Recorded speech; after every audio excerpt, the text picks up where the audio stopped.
Hello everyone, my name is Carly Gotts and I'm the General Manager for Botanica. Thank you for joining me today. I'm going to take you on a little whirlwind trip of some of the journeys that we have for 2025. So to start off with, I just wanted to draw your attention to the fact that next year, 2025, will be Botanica's 25th anniversary, which is very exciting. On all of our tours and cruises, we will be celebrating and we'll have special events throughout the year as well. All of our journeys next year, whether it's a tour or cruises, incorporate visits to gardens, but art, music, history, and culture. And we have a whole range of different ways of traveling. So whether it's a tour, a train journey, cruises, whether that's a river cruise, a coastal cruise, or a barge cruise, there's lots of ways to explore the great gardens of the world with Botanica. So I'm going to get straight into it now, and I'm going to talk about some of our favourite gardens and tours that we visit in the UK and Europe. And the UK and Europe are just incredible destinations for garden lovers. There's so many of the world's great gardens situated in the area. There's so many inspiration for garden designers today by visiting gardens of these regions. And there really is such a huge choice of places to visit. I'm going to start with a little nod to this trip that we have coming up for next year. And this is our special anniversary cruise, which is aboard the small ship, the Hebridean Sky. This is going to be escorted by our founder, Judy Van Rennen. And it is a 12-night trip and cruising from Malta to Valencia. Now, this trip has been very popular. It's actually sold out at present. However, if you are interested in this journey, I do suggest that you put your name on the wait list just in case of any cancellations. But as I said, it's a really special cruise visiting some incredible islands and locations in the Mediterranean. So please do consider that one. Another trip which we really love is this one, which we're calling In the Footsteps of Monty Don, through Italy and the Adriatic coast. For those of you who watch Monty's series, you'll have seen his Italian garden series and his latest one, which is Adriatic Gardens. You will see that many of the gardens that we visit on this trip have been inspired by Monty's journey. And we do love watching Monty, and we do gain a lot of inspirations of places we visit watching his programs. So this trip, we start off in Rome, spend 2 nights here, and we head up through Tuscany, visiting some really incredible formal gardens, which is very, traditional, very well structured, and they are really beautiful gardens to visit. Very vast. It's all about showing off wealth, showing off power, and they really are incredible to visit. We stay a night in this incredible property called Castel Monastero in Tuscany, and it is just gorgeous. It is under the Tuscan sun, and it really is a beautiful place to stay, incredibly memorable. Afterwards, we head through to Venice before we board our small ship, the Lady Eleganza, in Apache. And this is where we're going to cruise down the Croatian coast from Apache all the way down to Dubrovnik. Croatia is a really incredible country. It's a very long, skinny country. It has 3,000 different islands which make up the area. So traveling by ship is ideal because you get to see the mainland and many of the islands as well. So along the way here, we're visiting places like Pag, the island of Pag, where Monty Don visited the oldest olive groves in the world. We also visit the monastery garden in Šibenik. We visit Hvar, which is famous for its lavender. We also visit Lokrum for the botanic gardens, as well as Cortula, which was said to be the birthplace of Marco Polo, Millet, the greenest island of the Adriatic, and we finally finish off with a night in Dubrovnik at the end. The next trip that we have is again one of our most favorite trips and is popular. We have this every year, and this is our Italian lakes and Croatian wildflowers trip. Starting off in Milan, we head up to the Lake District of Streza and Como before heading through to Verona and then through to Bled in Slovenia. So here we're seeing these very grand gardens of Italy in that lakes area. So Isola Bella, Isola Madre. It is really spectacular. These incredible gardens with this amazing borrowed landscape behind, they are truly memorable gardens to see. In Verona, which was obviously the home of Romeo and Juliet, we visit this garden as well, Giardini Gusti Garden, and it is such an iconic garden with its pencil pines. It is really spectacular. From Verona, we head through to Bled, and we stay 2 nights on Lake Bled, right on the lake here in a hotel, and it is just beautiful. Slovenia is such a scenic country. It's flanked by Austria, so it's very rugged, and at the time of the year that we are there, it is wildflower time. So we go and search the fields and the meadows in search of those incredible wildflowers.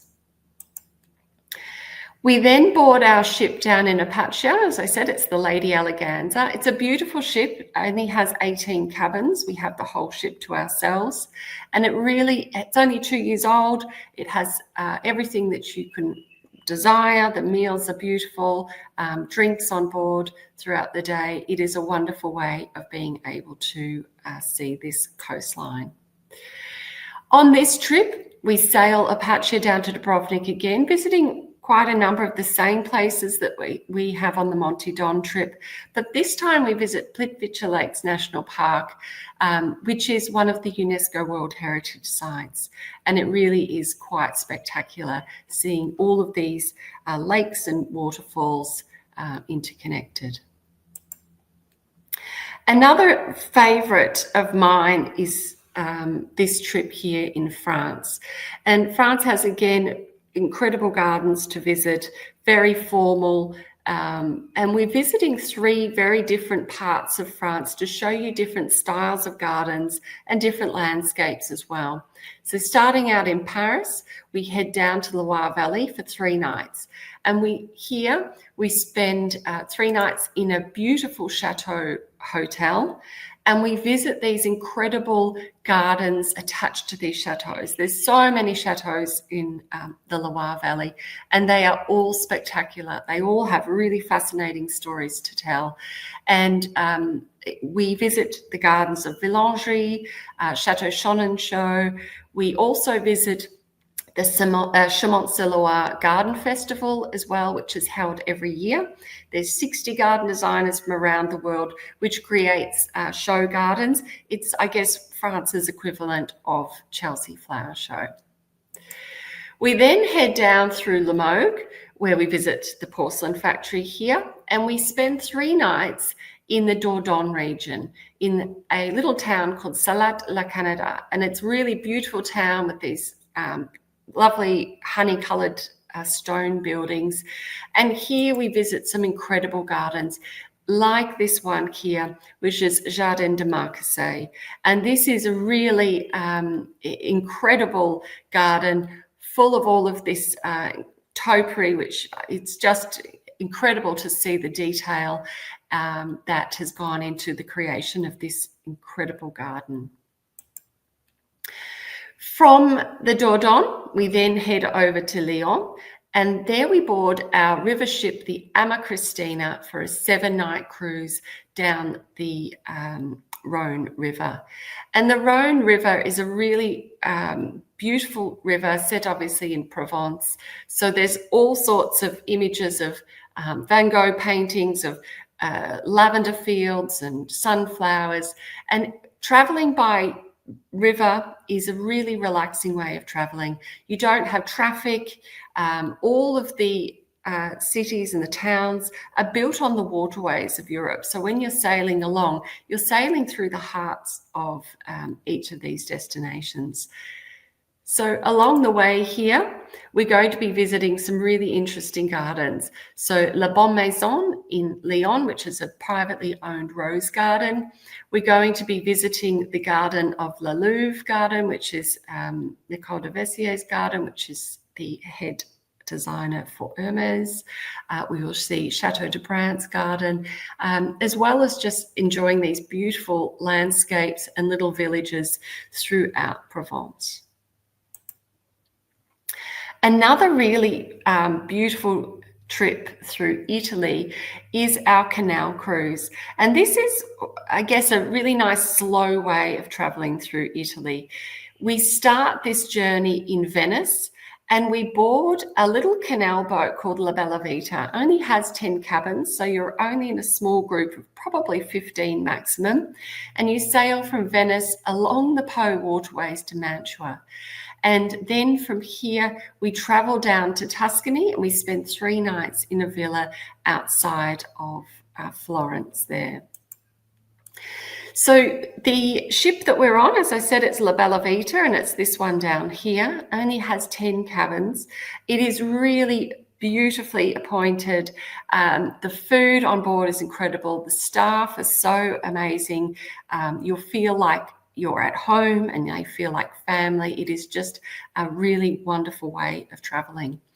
And along the way through the Po waterways, we're going to be visiting a few interesting places like Sant Erasmus Island, which is the north of Venice. And this was said to be the Doge supermarket. So this is where they grew the produce for the palaces and nobility of Venice. And so we will see some of the agriculture here. We will then go to Padua, to the Botanic Gardens here, said to be the oldest botanic gardens in the world. And along the way, we'll be visiting gardens again, some that Monty Don's visited on his programs, wineries, villages, etc. So it's a really lovely way of seeing something different in Italy. And then down in Tuscany, and it is such a beautiful part of the world down here. It is one of my favorite places to visit. And here we're visiting again the gardens of Giardini Torrigiani.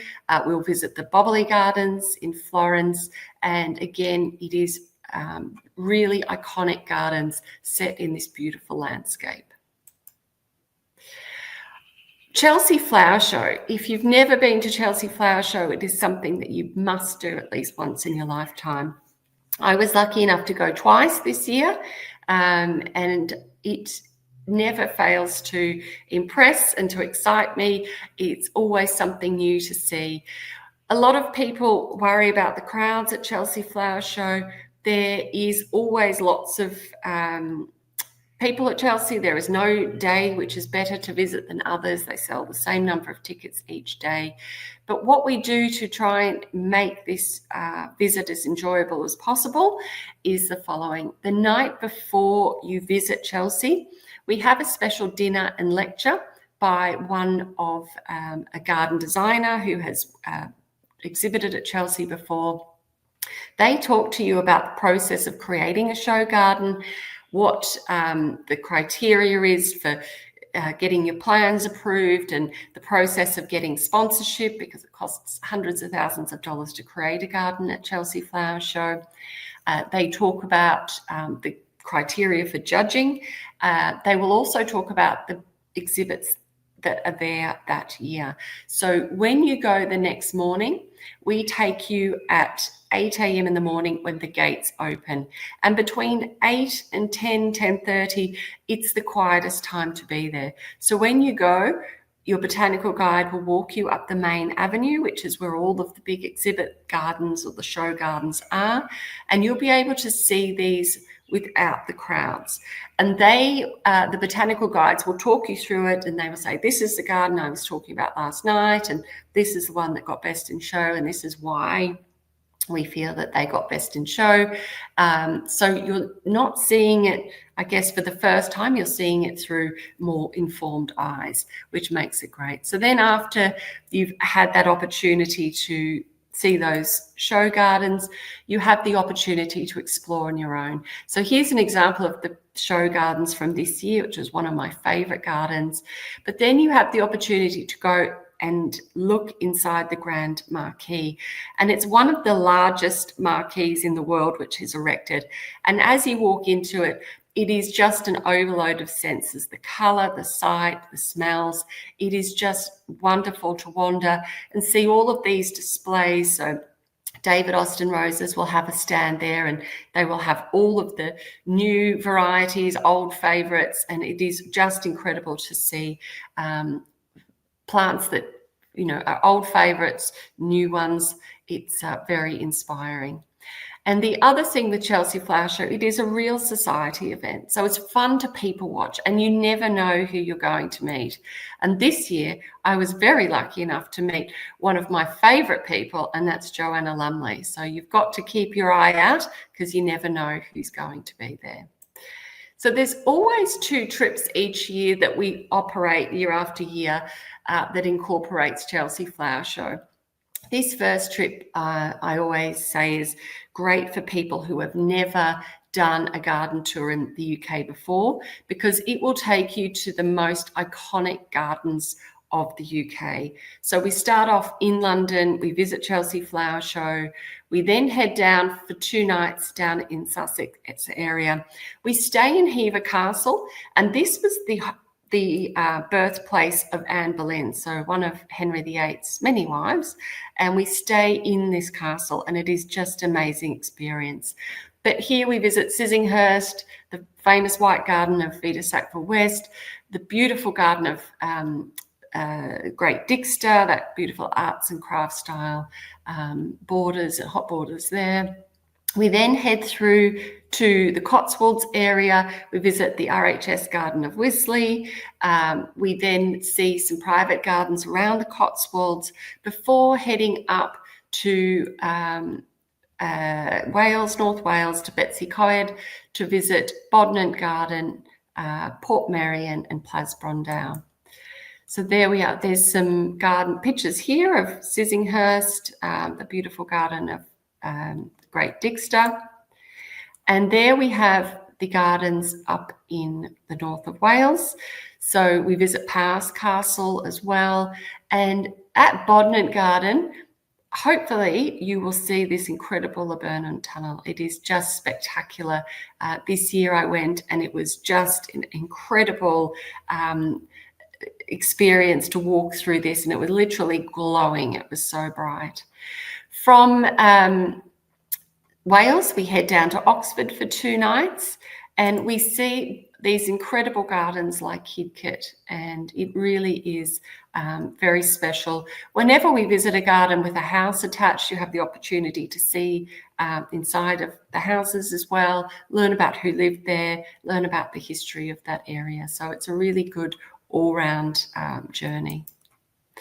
Another fabulous trip that we have, which takes in Chelsea Flower Show, is the one that we do to Cornwall and Somerset and Devon. So here we start in London.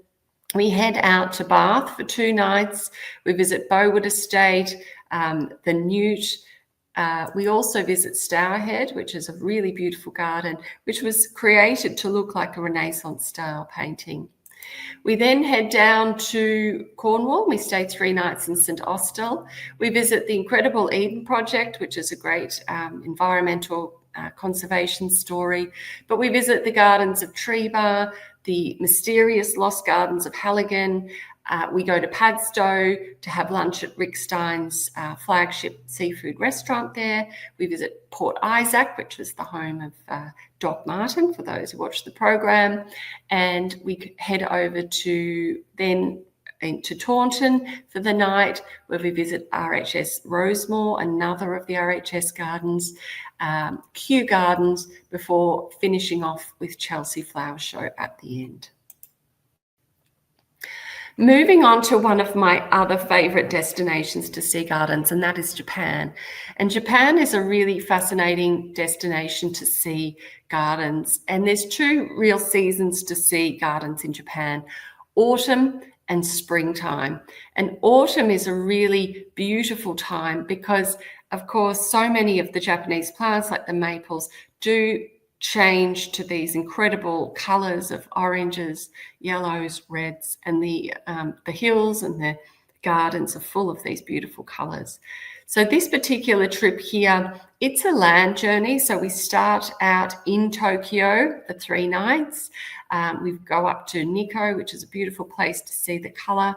And then we travel via the Shinkansen, or the bullet trains, around Japan. And it's a great way of traveling. There's such a fun experience. We travel in first class, and it is a really wonderful way, very efficient way of getting around Japan. So from Tokyo, we head over to Kanazawa for 2 nights.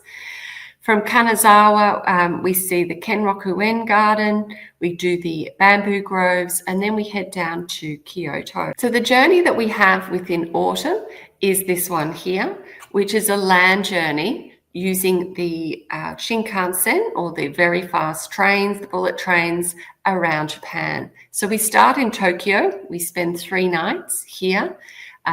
We then head over to Kanazawa, which is a really interesting arts and cultural capital. So you'll see some of the art, like the silk painting for the No Theatre, the gold leaf. But we also visit the gardens of Kenroku-en, which are amazing. We then head down to Kyoto, which is a beautiful cultural hub of Japan. And here we do tea ceremony, we see the geisha, but we also see some incredible gardens here as well. We then head through to Shimane and spend the night, Okayama, and finishing off in Osaka. And the gardens of Japan, as I said, they're really interesting to see. There's 2 different styles of gardens really that we visit here. There's the strolling gardens and the Zen Buddhist gardens. So this is a great picture in autumn of Kenroku-en Garden. And we also visit, this is an example of our Zen garden, and this is probably one of the most famous in Japan, which is Rionji. And this is all about the elements. This is the wind, the gravel, and of course, this beautiful borrowed landscape with these trees here as well. The Japanese scrolling gardens, they're really amazing to visit, and they are designed to sort of unfold a story. So as you walk through a Japanese strolling garden, the story of the garden unfolds. And the beauty of traveling with Botanica here is the botanical guide is there to, I guess, interpret the story for you. And they are really fascinating. And everything in Japanese gardens is very intentional. The other, and you can see everything in Japan during this time is just beautiful. Even the bamboo takes on a beautiful hue at that time of the year. The other time to visit Japan is in the springtime. And this trip that we have for next year is for the cherry blossom season. The cherry blossom season really is the very start of springtime. So the gardens are really just sort of coming alive after winter time. It's very cold in Japan over the winter. So springtime and cherry blossom time, that's the first signs of life after winter. And it's a very sacred time of the year in Japan. There's lots of celebrations, and it really should be on everyone's bucket list to see it because it is beautiful. Cherry blossoms tend to start blooming in the south. They only have a 2-week window usually of blooming. They are very delicate, so any wind or rain or snow will make the blossom fall off the trees. So when we travel to Japan, we always do a loop around from Kyoto around to Kanazawa so that you will see the cherry blossoms in different stages. So You won't see it in full bloom everywhere you go, but you'll see it in bud to full bloom to coming off the trees, and they're all really spectacular. So we start the journey in Kyoto, and this is a really great way of visiting some of those iconic gardens of Kyoto in this beautiful time of the year. And you can see here, it just is so pretty. Even as they're coming off the trees, it just creates this almost like pink carpet, and it is so pretty. So from Kyoto, we head down to Osaka, and this is where we board our ship for our cruise around the Japanese islands. So it's 11 nights aboard a ship called the Heritage Adventurer. This is an exploration ship. It's actually goes down to Antarctica as well, not obviously on this trip, but it is very comfortable. It's very contemporary style. It's a really lovely way of being able to travel around the islands of Japan. So on this trip, we go from Osaka, we visit a number of the main island of Japan. We also go down to Yakushima Island, and we go over to South Korea as well. And it's really interesting to see the contrast between Japan and South Korea, and they will have cherry blossoms at that time of the year as well. We finish off the journey in Kanazawa, and then from Kanazawa, we cross over to Tokyo by bullet train and spend 2 nights in Tokyo at the end. So moving on to another area within Asia and on to Sri Lanka. And Sri Lanka, again, for those that love tropical plants, seeing diverse landscapes, this is a really wonderful trip to do. If you haven't been to Sri Lanka before, you will see the highlights of Sri Lanka. You'll learn about the culture and the history, as well as learning about the plant life and seeing gardens. So starting and finishing in Colombo, we do a loop really around the main sites of Sri Lanka. We spend 3 nights in Kandalama, 2 nights in Kandy. We go up to Neralia for 2 nights. We go and do an elephant safari, and then we head over to the beach area and finishing off in Colombo at the end. And there's some really unique and interesting gardens that we visit here. So this is probably one of the highlight iconic sites of Sri Lanka, and this is the sacred site of Sigiriya. And the story of the rock is really interesting. And this was actually a garden which inspired garden designers of today. And it is a really interesting story to learn about there, because it is really inspiring of what the garden designers of the Buddhists had done at that time. We visit different arboretums and botanical gardens as well. We head up into the cooler climate area to see the tea plantations. We go and stay in Neralia, which is a really interesting place. It was very, the colonial times, lots of people would go up into the hills during the heat of that season to get away from the humidity, and it has architecture and gardens which are very English in design. So it's really different contrast of what you would think you would see in Sri Lanka. And then we visit the gardens of the Bawa brothers. So Jeffrey and Bevis Bawa, we visit their private gardens, and they are both really different and really interesting to see. Another of my favourite destinations to visit is Singapore, and the whole philosophy of Singapore, of the Singapore government, was to create a city in the garden. So back in the 1970s, the Singapore government had decided that they wanted to be known as a city within a garden. Not have a garden within the city, but to be a city within the garden.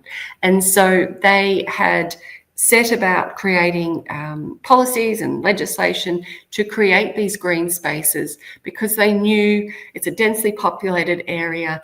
They needed to have parklands, and they needed to have space for their residents to go out and enjoy nature. They have done an incredible job. There is over 800 gardening clubs in Singapore.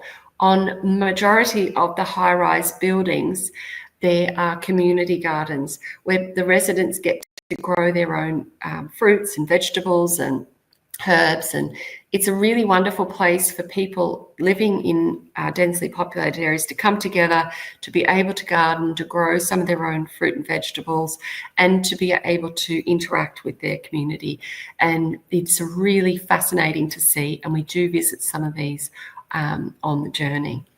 So on this trip here, we do quite a number of different inclusions. So we do raffles for high tea. As I said, we go to the community gardens. We, of course, see gardens by the bay.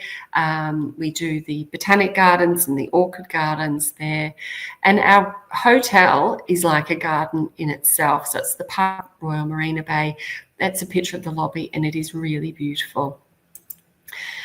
And there we are. It's some incredible gardens here. Those garden by the bays, the super tree here. We go at night time to see the light display. It really is quite spectacular.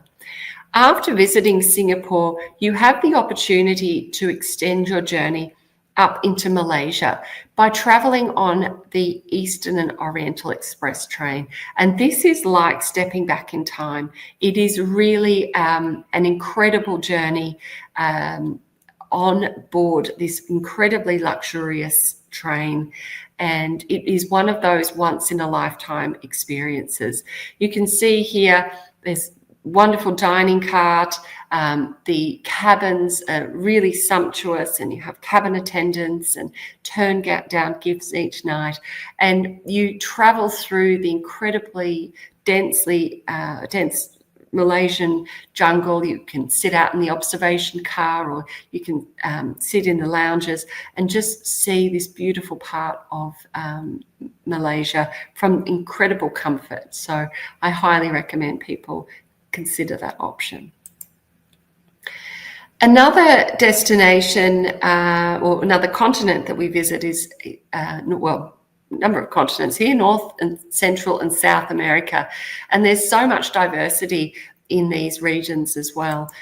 So I'm going to start off with the US. And this was a journey that was inspired by our botanical guide, Jack Semler. And she traveled last year to the US to see the Super Bloom event. Jack loves flowers, she loves wildflowers, and she came back from her journey and said, this is something that we need to take people to because it's really incredible. So we've put this together with Jack, and we're calling it the great road trip, I guess, because it's taking you through some of the most iconic parts of the West Coast of the US. So starting off in Los Angeles, we spend 2 nights here, visit Huntington Gardens, the Getty Museum. We go out to Palm Springs for 2 nights. This is obviously an incredible destination for the the lifestyles and the rich and famous here, those famous Hollywood actors and actresses who would retreat there to that Art Deco style city in the desert. And we're seeing here the succulent gardens, which is the Sunnylands, which is just amazing creation here. From Palm Springs, we head up through to Tulare, through the Antelope Valley, California Poppy Reserve.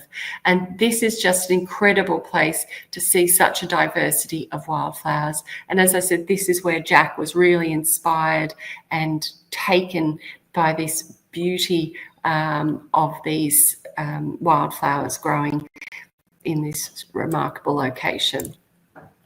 From here, we head up through to the Yosemite National Park, seeing those incredible redwood forests here, through to Merced, up through to San Francisco for 3 nights. We visit the Filoli House and Gardens, the Ruth Bancroft Gardens. We head up through to Sonoma, to the Napa Valley, which is the very famous wine growing region, up to Crater Lake National Park, Portland, which is renowned for its City of Roses, and finishing off in Seattle at the end.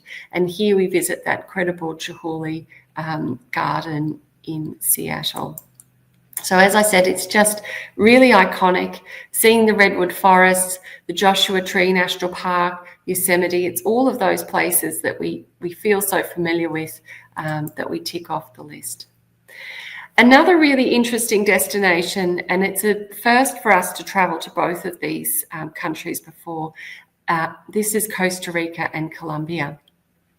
Costa Rica is a really fascinating biological hotspot, and the diversity of plants here is just extraordinary.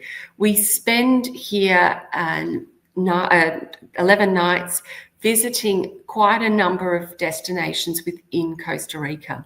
So starting off in the capital, San Jose, we go up to the Tortuguero National Park, which is on the Caribbean coast. We go up to the hills to see the cloud forests of Monteverde, and we do see just an incredible diversity of landscapes and plant life as well. So really amazing. We then have the opportunity to fly down to Colombia, and Colombia is one of my favorite destinations. I've been there a number of times before. I actually went there on my honeymoon, and it's a beautiful, I guess, quite undiscovered country to visit. So we start off in Bogota. There's an amazing gold museum here, but we see the botanical gardens and the Chingaza National Park. We then fly up to Barranquilla, which is again on the Caribbean coast. And there we board our river ship, the Ama Magdalena, for a 7-night cruise. This is a brand new ship, which is just being built at the moment. And we sail for 7 nights through and along the Magdalena River. And this is a really important waterway within Colombia. Again, everything was shipped up and down the waterways through here. So the towns are built right on the water. There's so much history here. You'll learn all about the history of South America, Simón Bolivar, and also see some really fascinating plant life as well. Our botanical guide, Colin Crosby, is extremely excited about seeing some of the plants that he's had on his bucket list to visit, to see once in his life. And we finish off the journey in Cartagena as well, and that's a really wonderful city to explore. It's all the great things about South America: rum and salsa and brightly coloured dresses, and these incredibly beautiful buildings with all of these wonderful plants and window boxes. Final, I guess, overseas destination is Africa. And this trip that we have for next year is quite an epic road trip as well. And this is taking in Namibia and South Africa. And we start this journey off in Windhoek, and we travel through the most amazing landscapes and destinations in Namibia. Namibia is one of the harshest climates in the world. So the plants here are very hardy, they're very different. Throughout the journey, we're going to be seeing all different types of landscapes, from the savanna lands. We see the quiver trees, the Susile Desert to see the Dedvai. We will go on safari to see 4 of the big 5. It's really wonderful. There's a real German influence to Namibia as well. So when you go to places like Swakopmund, you do have German bakeries, and it's really a different place to visit, and I really recommend adding it to your bucket list. When we finish off in Namibia, we cross down over the border of South Africa, where we visit Clan William. And then we head to this area here, the West Coast National Park, which is renowned for its wildflowers. And it's one of the best places in the world to see wildflowers. The biodiversity here is so great. There are so many endemic species to uncover, and it is really wonderful to see this natural wonder in real life. Another one of our favourite places to visit in South Africa is, of course, Kirstenbosch Botanic Gardens, and it is spectacular, set below Table Mountain, which is just wonderful. Moving on to closer to home now, and I'll talk about some of the journeys we have in New Zealand and the Pacific. So we always visit each year the wonderful Taranaki Garden Spectacular. Taranaki is set on Mount Taranaki, which is a dormant volcano. It has a really interesting microclimate, rich soils, and each year they have a garden event there where they have private gardens and public gardens open in a festival atmosphere, and it's really wonderful. There's 13 gardens of international significance in Taranaki because of the wonderful growing conditions of the plants there. So we spent three nights here exploring the gardens here. We head down to Wellington for 2 nights. And here we cross over to Picton to go through to Blenheim to visit the gardens of the Marlborough before finishing off in Christchurch at the end. And this is all about seeing private gardens. There's a great gardening culture in New Zealand, and there's some wonderful gardens to explore here.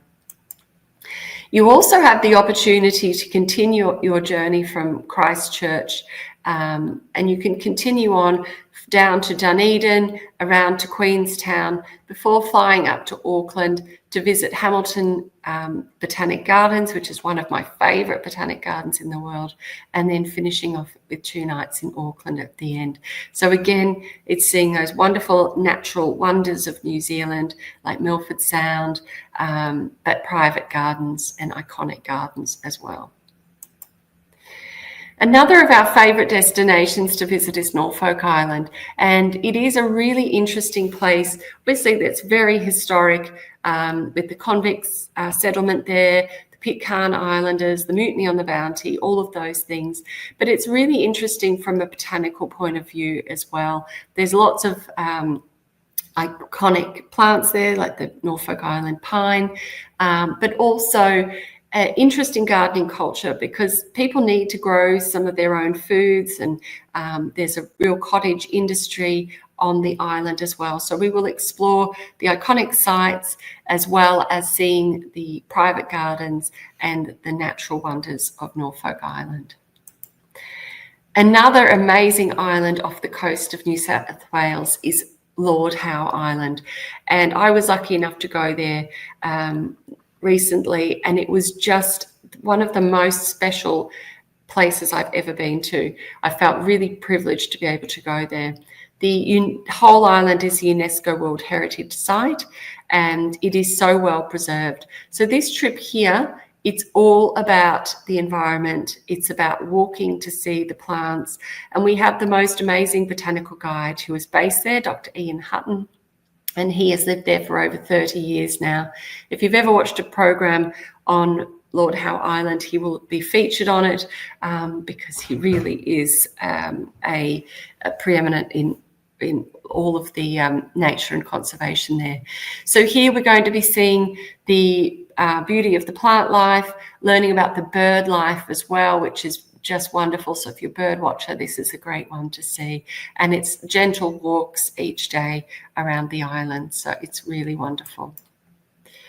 Moving on to trips close to home. And we have so many trips within Australia. And as I mentioned before, I'm only covering a few of the journeys, but there's plenty more available. So if the trip isn't here, which I'm talking about, that you're interested in, apologies, but we would be happy to talk through any of those journeys with you if you need to find more details.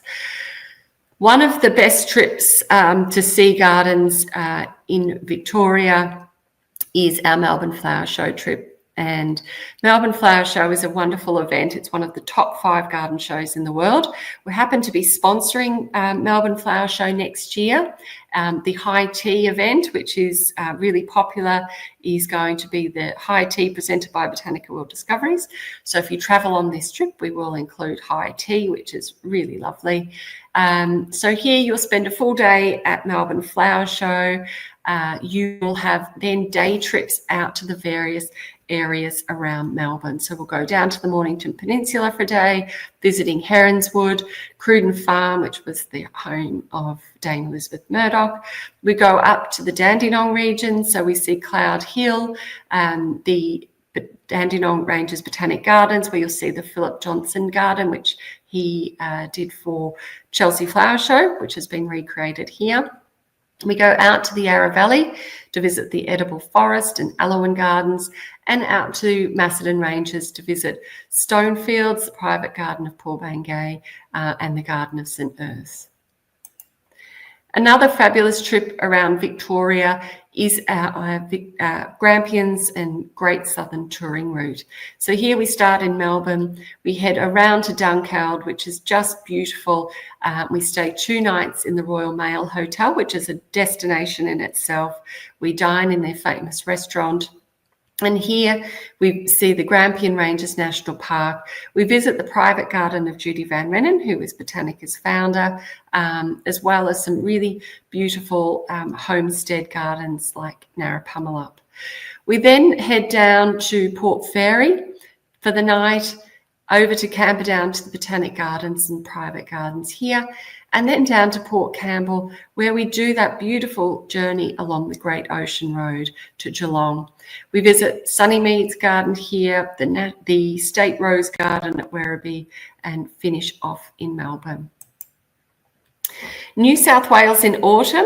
This is a lovely trip to see that autumn colours. So starting and finishing in Sydney, we go up to the Hawkesbury Valley before spending 4 nights in Katoomba, visiting the Blue Mountains, Leura. We go out to Mayfield Garden, which is the largest privately owned cool climate garden in the world. We head down then to Bowral for 2 nights, visiting private gardens here before finishing off in Sydney. It's really lovely, and the autumn leaves at that time are just spectacular. This is a really interesting trip. This is something we created during COVID times when we couldn't really go anywhere else, and we thought we'd do it as a one-off, but it's actually become so popular. We've run it at least once, if not twice a year, and this is Outback Queensland. And Outback Queensland is not generally a destination that you'd think of to visit gardens, but the beauty of this area here is visiting the station gardens, and these are the gardens created by often the women of the station owners who have created these little oases literally in the desert. And we visit a number of these cattle stations. We have lunch and see their creations, and it is just a beautiful experience to see how people live in this really important part of Australia. There's so much history here. We visit the Qantas Founders Museum, the Outback Stockman's Hall of Fame,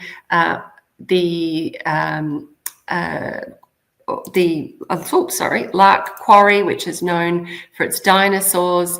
We then go down to Barcaldine, which is known as the Garden City of the West, before finishing off in Longreach. So again, I do recommend this one as well.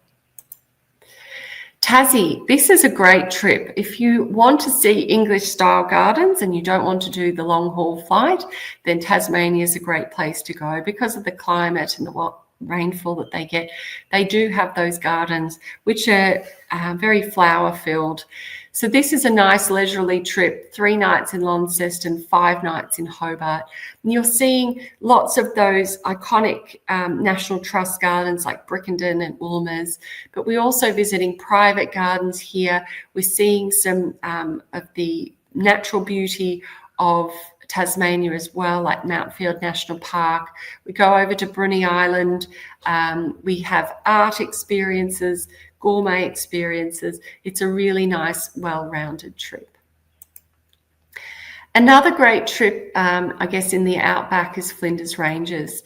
And so here we're starting off in Adelaide, and we go up to this Adelaide Hills, where we see Hans Heissen's home and studio here, the Cedars.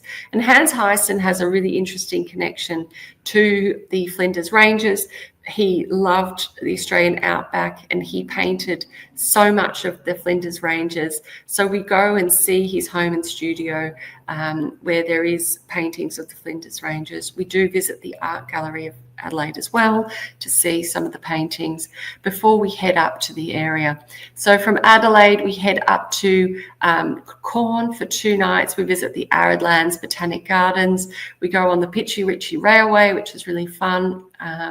We go up to Wilpena Pound, where we spend 3 nights here, and we see the wonderful gorges and the beautiful landscapes of this area. We then head back through the Clare Valley, where we visit Martindale Hall and the amazing heritage gardens with its roses, before finishing off in Adelaide at the end. And final trip I'm going to talk about is our Western Australian wildflowers.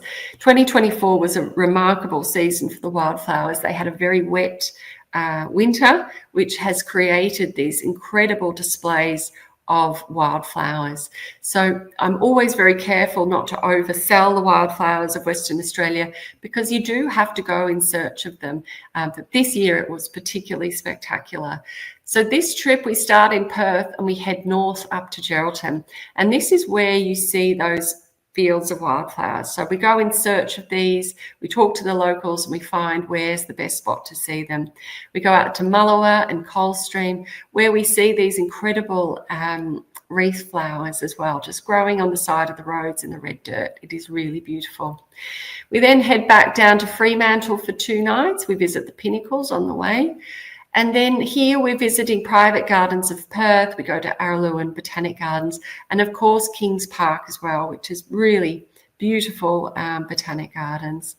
We then do a loop around the southwest corner, so spending 2 nights in Albany, 2 nights in Margaret River, before finishing off in Perth. And this area here is renowned for its orchids, and there's 3,000 endemic orchids found in this area. So if you're a plant hunter, it's a fun thing to do, to go out in search of these little rare orchids growing in the grasslands. We also visit here places like Valley of the Giants. We do Mammoth Cave, we do a winery of Margaret River, and we do some wonderful private gardens here as well. So it's a really great all-round trip, taking in wildflowers, landscapes, and private gardens. And I have got to the end. So if you're still listening, thank you so much for joining me. It's been a pleasure to talk about some of the places that we're visiting. I do hope I've inspired you, and I do hope to see you somewhere in the world soon. Thank you very much.